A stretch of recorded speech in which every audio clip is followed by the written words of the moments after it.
Suicide Notes, Day 32. What's playing tonight on Nuthouse TV? I asked Sadie. As usual, we were in the lounge. Everyone else had gone to bed, even though it wasn't all that late, and except for Mooney, we had the place to ourselves.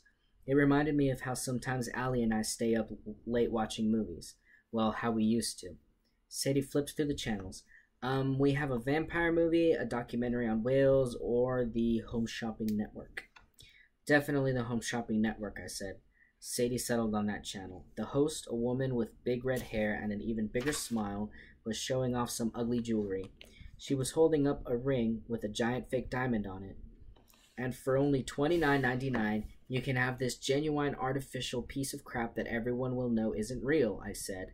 No fair, said Sadie. You're supposed to make up something completely different than what it really is. That is completely different than what she's really saying, I argued. She wants us to think that buying that ring will make our lives perfect. Maybe it would, Sadie suggested. Right, I said, snorting. No, really, Sadie said. Maybe someone out there has been wanting a ring like that their whole life. Now they can get it for $29.99. Plus shipping and handling, I said. What's gotten into you?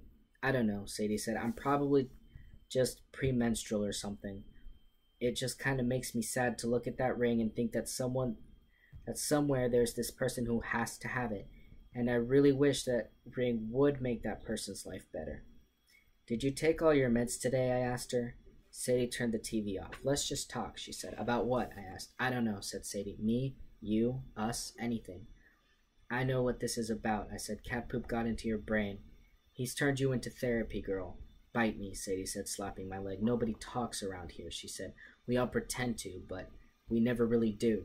She pointed to the television. We're like the people in there, she said, like the TV was an apartment house or something. We open our mouths, but nothing really comes out. I'd never heard her talk like this, and to tell the truth, it was a little freaky. I mean, I could always count on Sadie to be sarcastic and funny. Now she was going all Oprah on me. Come on, Sadie said. Tell me a secret. Now we're telling secrets, I said. What's next? Spin the bottle? Tell me a secret, she said again, poking her finger into my thigh to punctuate each word. Ow, I said. Okay, you win. I'll tell you a secret. Then, before I knew it, I blurted out, I fooled around with Rankin. I couldn't believe I'd said it. I didn't mean to. I didn't want to. I'd actually been thinking about telling her something about me and Allie, but that's what came out. Afterwards, I sat there wishing I could disappear. You fooled around with Rankin? She said. I almost told her I was kidding. I knew she would believe me if I laughed hard enough to prove it to her, but I didn't. I just nodded. I couldn't say anything. I just told her the worst thing I'd ever done in my entire life. And do you know what she did? She rolled her eyes. You call that a secret? She said. Yeah. I said, don't you? Well, what do you mean you fooled around? I said, then stopped. I almost told her about sucking Rankin's dick, but I couldn't. So I moved my hand up and down like this. Well, like I was doing what Rankin and I did the first time. You guys jacked off together? She guessed. I nodded. Wow, she said, and made her eyes really big. For a second, I thought she was going to freak out on me, and I started to panic. Then she laughed. Big news flash, she said. Guys, whack off. Film at 11. I didn't know what to say. I thought she would at least be a little surprised. I know she thought me seeing Rankin playing with himself was nothing exciting, but this was different. Totally different. This was me and Rankin playing with each other. Here I was totally freaking out about what happened, and she was treating it like it was nothing. I almost felt like I should apologize for being so boring. I meant a secret about you, Sadie said. That was about me, I said. No, said Sadie. It was just something you did that you think people would be freaked out about if they knew. Trust me, everybody around here has done stuff way weirder than that. Like what? I asked. Remember Alice? Said Sadie. Like I could ever forget, I nodded.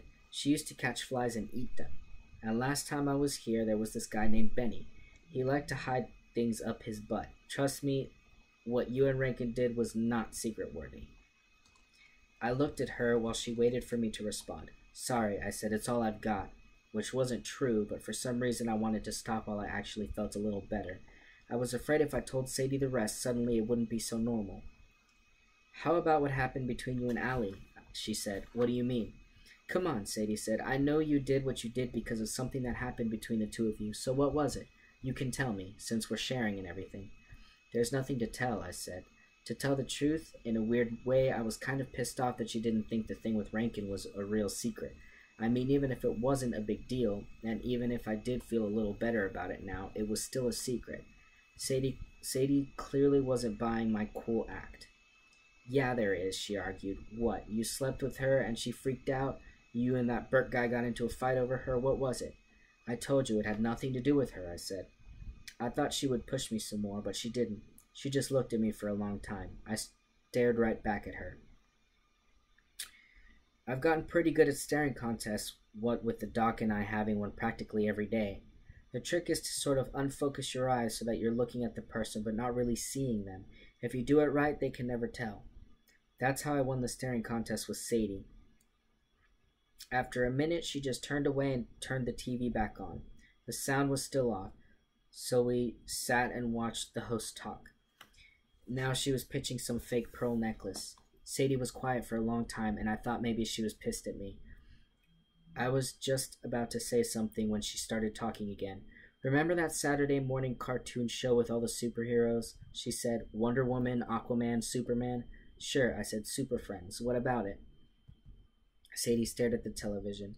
They all looked like normal people until they turned into these other things, right? But it always turned out that they originally turned into superheroes when they were running from something they didn't like about themselves. Like Batman fought the dark part of his soul by battling bad guys and all that. I think Wonder Woman was just born Wonder Woman, I argued, and Superman was just Superman. Okay, Sadie said, bad examples.